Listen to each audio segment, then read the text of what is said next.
ImageA Memorial Arch on Thursday at the site of the jet crash in Ethiopia. CreditCreditJemal Countess, Getty ImagesBy Selam Gebrekidan and James Addis Ababa, Ethiopia. The captain of a doomed Ethiopian Airlines jetliner faced an emergency almost immediately after takeoff from Addis Ababa, requesting permission in a panicky voice to return after 3 minutes as the aircraft accelerated to abnormal speed, a person who reviewed air traffic communications said Thursday. Break, request back to home, the captain told air traffic controllers as they scrambled to divert 2 other flights approaching the airport. Request vector for landing. Controllers also observed that the aircraft, a new Boeing 737 MAX 8, was oscillating up and down by hundreds of feet, a sign that something was extraordinarily wrong. All contact between air controllers and the aircraft, Ethiopian Airlines Flight 302 to Nairobi, was lost 5 minutes after it took off on Sunday, the person said. The person who shared the information, speaking on the condition of anonymity because the communications have not been publicly released, said the controllers had concluded even before the captain's message that he had an emergency. Ethiopian Airlines path based on publicly available radar data for last half of the flight was not publicly released. Path of Flight 302 based on publicly available radar data for last half of the flight was not publicly released. Path of Flight 302 based on publicly available radar data. Source: Flight Radar 24 by Scott Reinhard. The account of the cockpit communications shed chilling new detail about the final minutes before the plane crashed, killing all 157 people aboard. The crash, which has led to a worldwide grounding of MAX 8s, was the second for the best-selling Boeing aircraft in less than 5 months. Regulatory authorities in the United States and Canada say similar patterns in the trajectories of both planes may point to a common cause for the 2 crashes. But they cautioned that no explanation had been ruled out yet, and said the planes might have crashed for different reasons.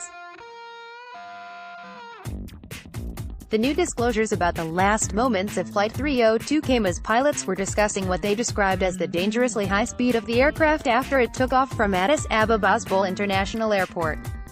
Pilots were abuzz over publicly available radar data that showed the aircraft had accelerated far beyond what is considered standard practice, for reasons that remain unclear. The thing that is most abnormal is the speed, said John Cox, an aviation safety consultant and former 737 pilot. The speed is very high, said Mr.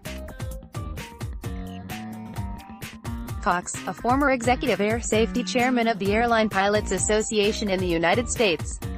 The question is why? The plane accelerates far faster than it should. Ethiopian Airlines officials have said the crew of Flight 302 reported flight control problems to air traffic controllers a few minutes before contact was lost. The new account of communications between air traffic controllers and the pilot, Jared Getty, who had 8,000 hours of flying experience, provides much more information about what was happening in the cockpit. Within 1 minute of Flight 302's departure, the person who reviewed communications said, Captain Getty reported a flight control problem in a calm voice. At that point, radar showed the aircraft's altitude as being well below what is known as the minimum safe height from the ground during a climb. Within 2 minutes, the person said, the plane had climbed to a safer altitude, and the pilot said he wanted to stay on a straight course to 14,000 feet.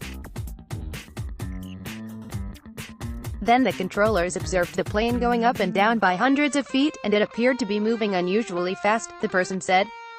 The controllers, the person said, started wondering out loud what the flight was doing. 2 other Ethiopian flights, 613 and 629, were approaching from the east, and the controllers, sensing an emergency on Flight 302, ordered them to remain at higher altitudes.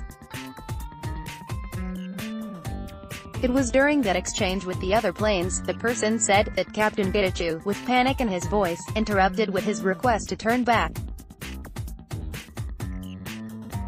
Flight 302 was just 3 minutes into its flight, the person said, and appeared to have accelerated to even higher speeds, well beyond its safety limits. Image the wreckage of Flight 302, CreditCreditJemal, via Shutterstock cleared by the controllers to turn back. Flight 302 turned right as it climbed further. A minute later, it disappeared from the radar over a restricted military zone.